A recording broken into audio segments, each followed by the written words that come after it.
देखो मैं रो नहीं रहा हूँ, मैं खुशी में मेरे आंसू निकल रहे हैं। दोस्तों, ये जो उत्तर प्रदेश की 70-80 ओबीसी जातियां हैं, ये महानिकम्मी हो चुकी हैं।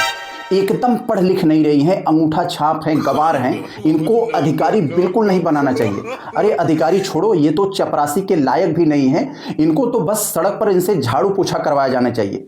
इस सज्जन को क्या तकलीफ है भाई?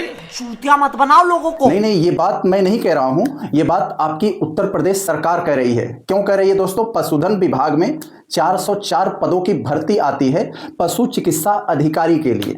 उसमें ओबीसी जातियों का जो 27% आरक्षण है वो बिल्कुल खत्म कर दिया गया है, 0% हो गया है। जिससे ये लगता है कि ओबीसी जातियां पढ़ लिख नहीं रही हैं, इनमें कोई ऐसा योग्य व्यक्ति, योग्य लड़का नहीं है जो पशु चिकित्सक अधिकारी बन सके। 404 पदों में दोस्तों 60% यानी 243 पद केवल अनरिजर्व में रखा गया है।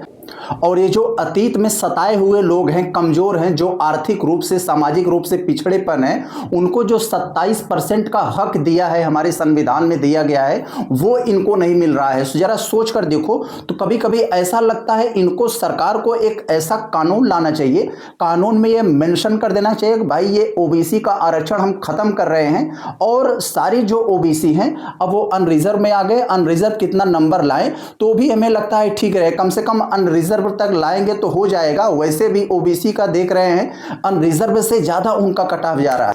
और दोस्तों, आरक्षण जैसे मामलों पर हमने बहुत ही गंभीरता से बात की है, चाहे वो आपका माइग्रेशन का मुद्दा हो, इसको हमने डिटेल से बताया और समझाया, या फिर यूपी लेखपाल की जो भर्ती आई थी उसमें जो ओबीसी आरक्षण के साथ खिलवाड़ किया गया था, इस मुद्दे को हमने सबसे पहले और जोरदार तरीके से उठाया। और हमारे बाद कई ऐसे सारे टीचर्स थे, उन्होंने भी उठाया। अंत में ये बात ऊपर तक पहुंची। मैं धन्यवाद देना चाहूंगा सपा प्रमुख अखिलेश यादव का, उन्होंने अपने प्रेस कॉन्फ्रेंस में इस बात को उठाया और पार्टी की तरफ से इस मुद्दे को ट्वीट करके सरकार को ये बताया कि हाँ, यहाँ धांधली हुई है ओबीसी आरक्षण में। तो सरकार ने इस पर एक्शन लेते हुए बैकफुट पर आई और कहा कि हाँ, इसमें श्रेणीवार पदों का जो आरक्षण है, जिस विभिन्न श्रेणियों का जो आरक्षण है उसमें ये कुछ त्रुटियां हुई हैं, इसमें फिर से सुधार करके फिर से नोटिफिकेशन जारी किया जाएगा। लोक सेवा आयोग में जो घोटाले हो रहे हैं जिसकी आप कल्पना नहीं कर सकते हैं। अभी ऐड निकला है, सबसे ज्यादा पिछड़ों के साथ धोखा हो रहा है। गणित लगाइए कि अगर हमें मिल रहा है जो आरक्षण, कितने होनी चाहिए सीटें ही नहीं मिल रही, उतनी कम कर दी सीटें। सोचिए आप, बीजेपी से आप आरक्षण की उम्मीद करो, या आप खुद बेईमान है? इसका मतलब उनसे उम्मीद क्यों कर रहे हो आप? कोई एक नौकरी नहीं, तमाम नौकरियों का मैं उदाहरण दे सकता हूं। कितनी बार किया उन्होंने, और कल जब ट्वीट कर दिया तो सुना है कि उसमें कुछ बैक कर लिया उन्होंने। भाई, कल अगर हम लोगों ने जानकारी दी तो बैक कर लिया। अगर पॉलिटिशियन पे हम लोग ट्वीट करते हैं तो वो एक्यूआई बदल देते हैं।